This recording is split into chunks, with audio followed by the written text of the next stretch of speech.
Dear friends, our new topic is law of variable proportions या इसका एक और नाम है लॉ ऑफ रिटर्न्स और रिटर्न स्केल या लॉ ऑफ डिमिनिशिंग रिटर्न्स। ये सब नाम है, एक ही लॉ है ये, और इसके मुख्तलिफ नाम से पुकारा जाता है। Law of variable proportions, law of returns, return scale या लॉ ऑफ डिमिनिशिंग रिटर्न्स। सो है क्या ये लॉ? तो ये हम यहाँ बताएंगे what this law is.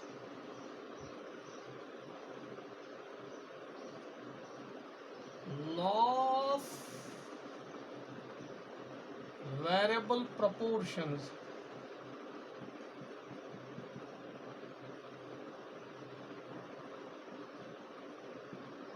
states that law of variable proportions states that as more and more of the variable factors, as more and more of the variable factors, variable factors मैंने आपको पहले ही बताया कि हमारे जो फैक्टर्स होते हैं वो कुछ factors of production I mean कुछ फिक्स्ड होते हैं और कुछ वेरिएबल होते हैं। Is combined with the fixed factor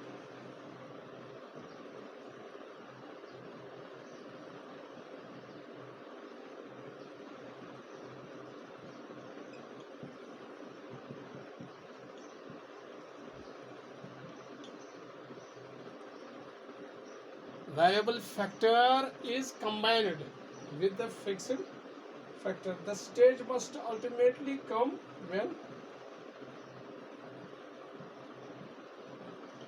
the stage must ultimately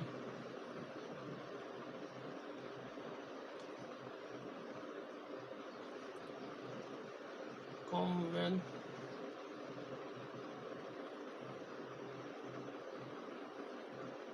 marginal product of the variable factor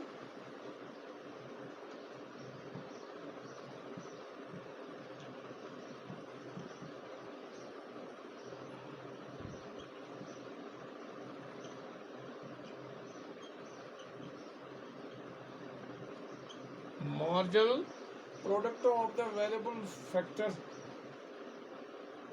starts declining.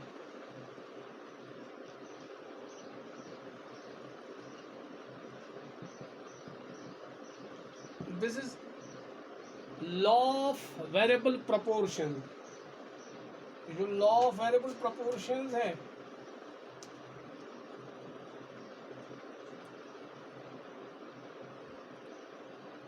as more and more of the variable factors, यानी हमारा variable factor जो है वो है लेबर,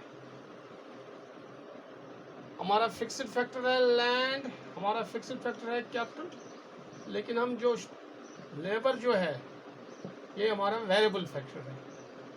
अब अगर हमें कुछ दो फैक्टर्स यूज़ करने हैं तो फिक्स्ड फैक्टर एक है और वेरिएबल फैक्टर्स है। फिक्स्ड को हम कांस्टेंट रखना है, उसको चेंज नहीं करना है। Variable factor more and more variable factor अगर हम लगाएं विद द फिक्स्ड फैक्टर, एक फिक्स्ड फैक्टर है उसके साथ वेरिएबल फैक्टर लगाएंगे, पहले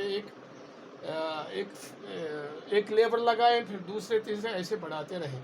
A stage must ultimately come when marginal product of the variable factor declines.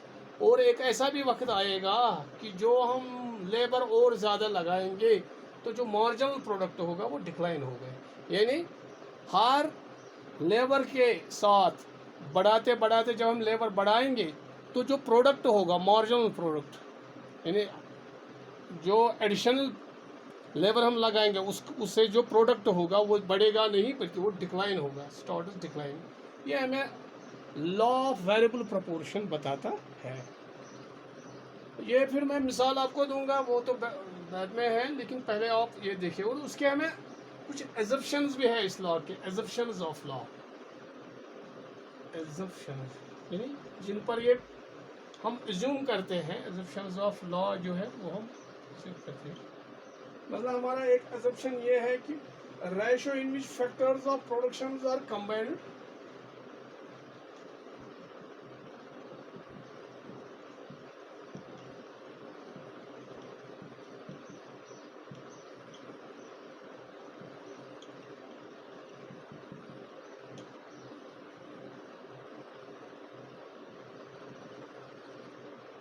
ratio in which factors of production are combined can be changed.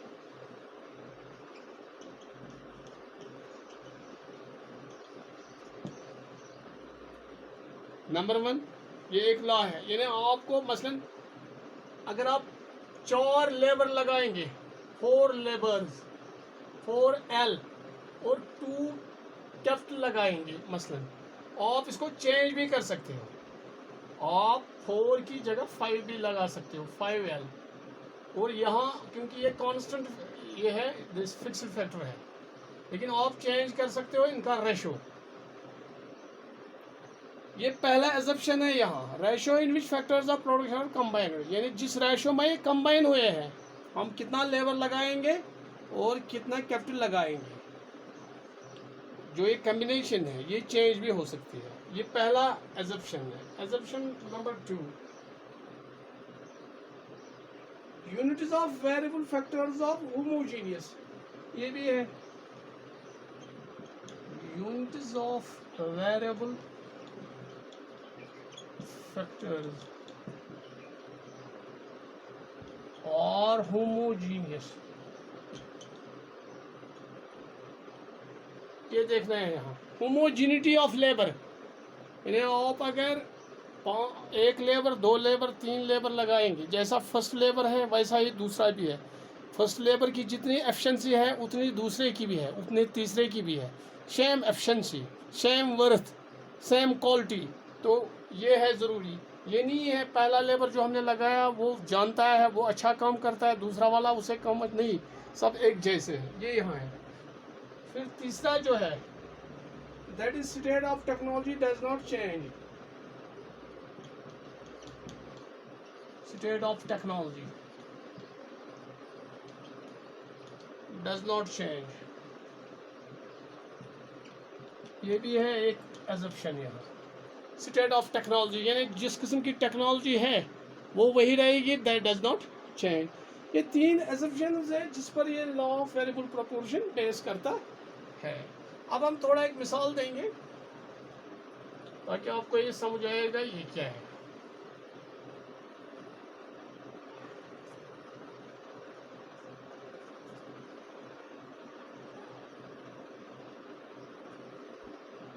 Law of variable proportion, suppose आपके पास जब हम ये 2 factors of production हमारे पास है, एक है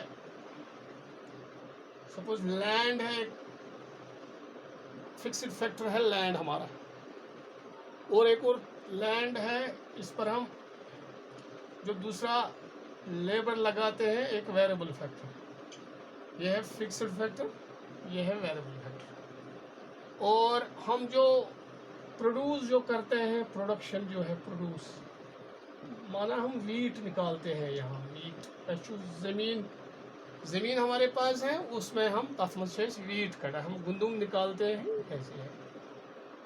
अब यहाँ हमें ख्याल रखना है कि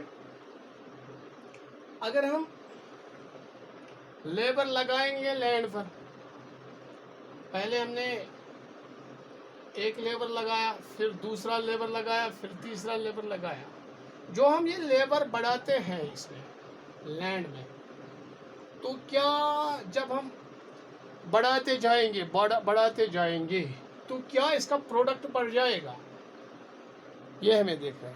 यानी अगर आपके पास लैंड है, माना आपके पास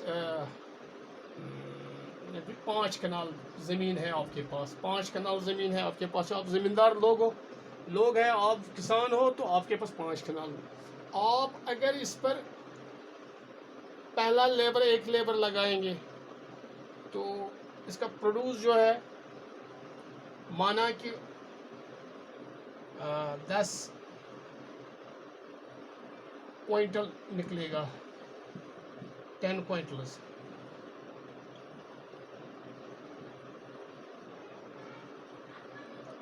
फिर आपने दूसरा लेबर बढ़ाया, फिर तीसरा बढ़ाया और यहाँ बढ़ता गया, ये 12 में आया, 12 क्विंटल आपने निकाले, दूसरे तीसरे में आपने 14 क्विंटल निकाले, फिर आपने चौथा लगाया और आपने 16 क्विंटल लगाया, और फिर आपने 5वां लेबर लगाया, आपकी लेबर जो थे वो थे 17 क्विंटल। ऐसे तो सवाल ये है कि क्या आप ये बढ़ता रहेगा, जितना आप लेबर लगाते रहेंगे क्या आपका प्रोड्यूस बढ़ता रहेगा?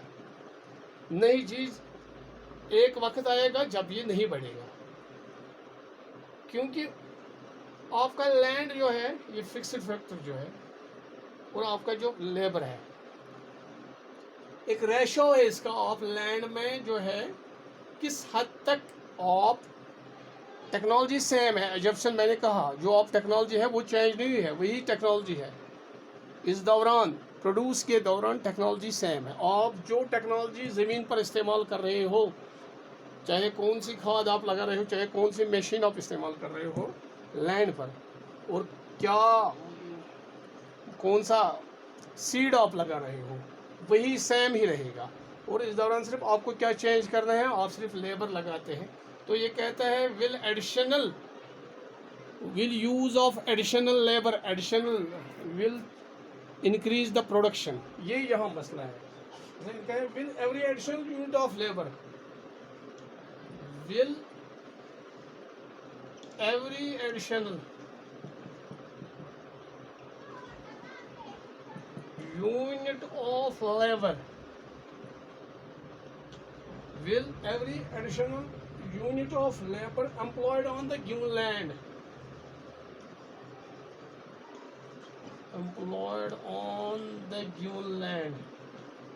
यानी इस जमीन पर जो आप बढ़ाते हो लेबर, एडिशनल यूनिट जो बढ़ाते, पहले आपने एक लगाया, फिर दूसरा आप जो ये बढ़ाते हो एडिशनल मार्जिनल लेबर जो है आप लगाते हो, यानी या तो लेबर लगाऊं तो लगायू तो 3 तो लगायू तो 4, क्या प्रोड्यूस बढ़िया, प्रोडक्शन बढ़िया, क्या प्रोड्यूस बढ़ जाएगी। Will every additional unit of labour employed on the given land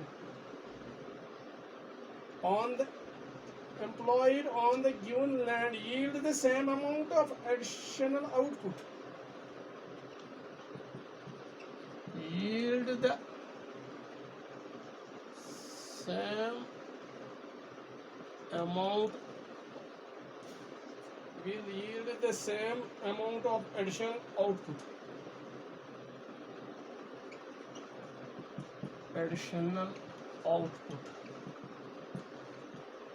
of wheat, मतलब आप वीट आप इस ज़मीन पर निकालने वाले थे, आपके पास लेबर था, लैंड फिक्स्ड फैक्टर है, लेबर वेरिएबल फैक्टर है, लेबर आप चेंज कर सकते हो, लैंड वैसा ही रहेगा, कांस्टेंट फैक्टर है, ये चेंज नहीं होगा।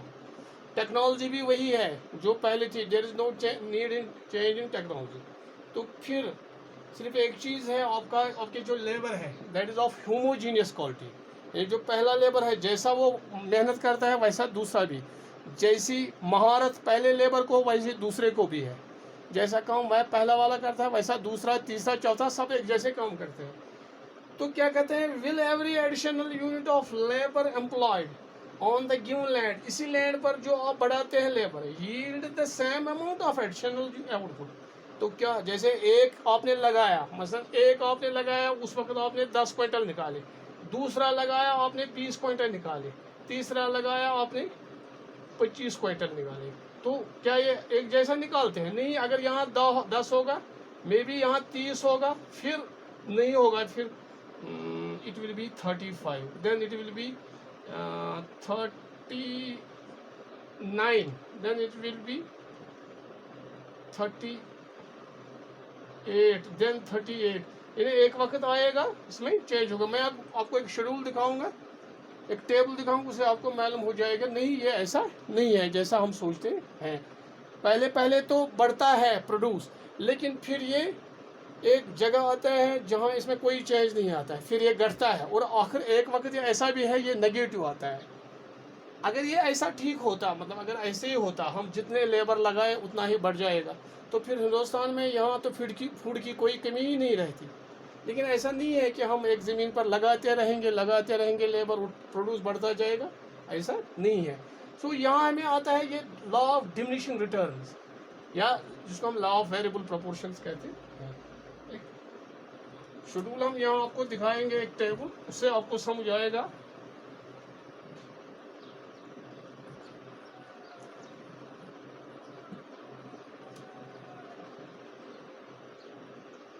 देखो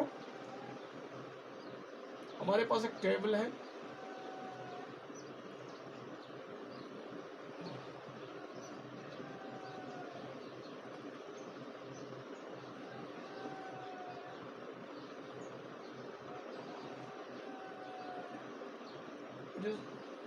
यूनिट्स ऑफ लैंड, इन्हें आपको कितनी लैंड है, लेबर आप कितना लगाते हैं, यूनिट्स ऑफ लेबर,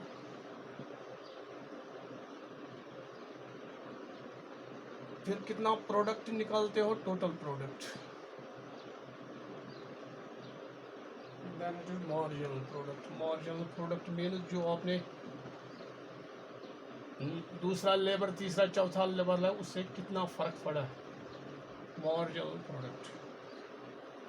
अब देखिए यहाँ मैंने कहा लैंड जो है ये फिक्स्ड है, लैंड उतना ही है, जितना लैंड है आप उसको चेंज नहीं कर सकते। मतलब आपके पास एक यूनिट लैंड है, या हम कहेंगे एक कनाल है, या एक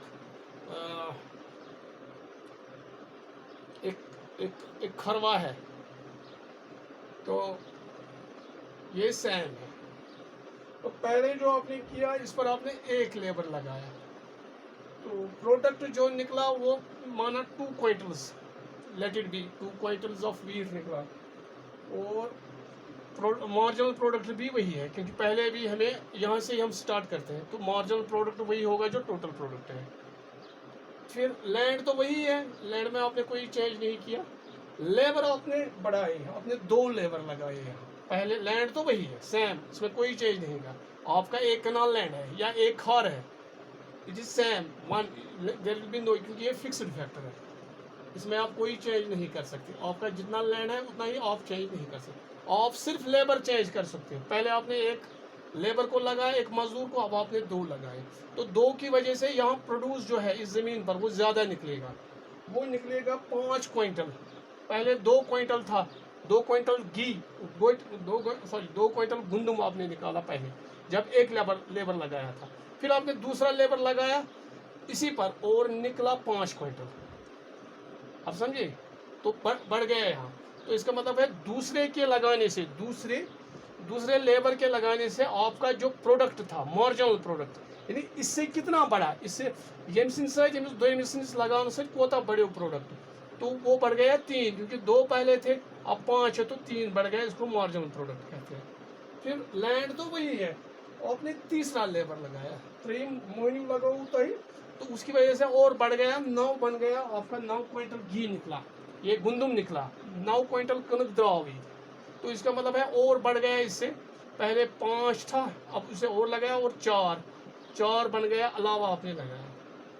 ये देखो यहाँ बढ़ता है, ये पहले 2 था, फिर 3 था, फिर 4 था, ये बढ़ता ही जाता है कि नहीं। आपने लेबर बढ़ाया, टोटल प्रोडक्ट भी बढ़ता है, और यहाँ भी ये बढ़ता है कि नहीं। फिर लैंड तो वही है, एक और लैंड। अब आपने चौथा लेबर लगाया, तो चौथा लेबर जो आपने लगाया, उस वक्त आपने 12 क्विंटल निकाले इससे, चौथे लेबर से, और आपका जो प्रोडक्ट है वो पहले तो 4, लेकिन यहाँ तो अब 3 ही बढ़ाइए। अब देखिए, पहले आपने 2 बढ़ा, पहले 2 था, फिर 3 किया, 3 अलावा आया, 2 से 5 हुआ, 5 से 9 हुआ, तो यहाँ पहले 3 हुआ, ये फिर 4 बढ़ा, अब वापस 3 ही आया। इसका मतलब है यहाँ कम हुआ, ये मार्जिनल प्रोडक्ट जो था वो कम हुआ। जब आपने चौथा लेबर लगाया, लेबर के हिसाब से जब है ये बढ़ना चाहिए था, लेकिन ये घटा, क्योंकि यहाँ 5 के बाद 9, और 9 के बाद यहाँ 12, यानी यहाँ 4 बढ़ा था, अब 3 ही बढ़ा जब आपने चौथा लेबर लगाया। इसका मतलब है यहाँ प्रॉब्लम हुई। यानी अगर आप ज़्यादा लेबर लगाएंगे ये ज़रूरी नहीं है आपका प्रोडक्ट बढ़ जाएगा। यहाँ 3 देन आपने एक और लेबर लगाया, 5वां लेबर। ये ज़मीन तो इतनी ही 1 यूनिट है, तो आपने 5 लेबर लगाए। 5 लेबर के वक्त आपने 14, ये टोटल प्रोडक्ट जो था वो इतना 14 क्विंटल निकला, और 2 क्विंटल जो है वो बढ़ गए मार्जिनल प्रोडक्ट यहाँ। देन आपने 5वां लेबर जो लगाया, ये 6ठा लेबर जो लगाया आपने 6ठा लेबर लगाया, और 6ठे लेबर की वजह से आपको 15 क्विंटल निकले, और आपका जो ये मार्जिनल प्रोडक्ट था वो 1। अच्छा, देन आपने 7वां लेबर लगाया। 7वां लेबर, ये तो ज़मीन फिक्स्ड है, ये 1 ही है, इट इज़ फिक्स्ड। 7 लेबर आपने 7वां लेबर लगाया। ये देखो लेबर एक जैसे हैं, एक जैसे ही है, ये कोई निकम्मा नहीं है, कोई कमज़ोर नहीं है, सब एक जैसे लेबर है। अब 7वां लेबर जो आपने लगाया तो उसमें आपने देखो यहाँ 6 आपने लगाए 15 क्विंटल, 7 लगाए वही 15 क्विंटल। फिर क्या फ़ायदा था लगाना 7वें का? जब 6 15 क्विंटल निकालते हैं तो 7वें का लगाना नुकसान है। इसका मतलब है अगर हम ज़्यादा लेबर लगाएंगे फिर प्रॉब्लम होती है। देखो यहाँ कांस्टेंट है, ये कांस्टेंट रिटर्न जो प्रोडक्ट मेरा यहाँ भी 15 और यहाँ भी 15, और फिर यहाँ मार्जिनल प्रोडक्ट इससे कुछ नहीं हुआ, वो तो 0 निकला। यहाँ निकला ना, यहाँ 0। अब देखो यहाँ 15 था, आपने 7वां लेबर लगाया वो 15 ही निकला, तो अलावा कुछ नहीं निकला, तो वो 0 निकला। फिर आपने 8वां लेबर लगाया, जब 8वां आप लगाएंगे तो ज़ाहिर है यहाँ कम निकलेगा, 14 ही निकला। 8वां लेबर जब लगाया तो फिर यहाँ नेगेटिव हुआ, यहाँ कम हुआ हमें एक। ये टेबल जो है ये 3 चीज़ें हमें दिखाता है। एक है पहले 1 2 और 3, यहाँ एक सिचुएशन, यहाँ एक सिचुएशन। दूसरी सिचुएशन जो है वो है 4 3 2 1 तक, वो है हमें 4 3 2 1 तक। देखो यहाँ से आप देखिए 4 3 2 1, ये दूसरी सिचुएशन। फिर एक और सिचुएशन जो है हमें है वो है 1 0 1, यहाँ देखो ऐसे, ये एक और सिचुएशन। 3 सिचुएशंस हैं।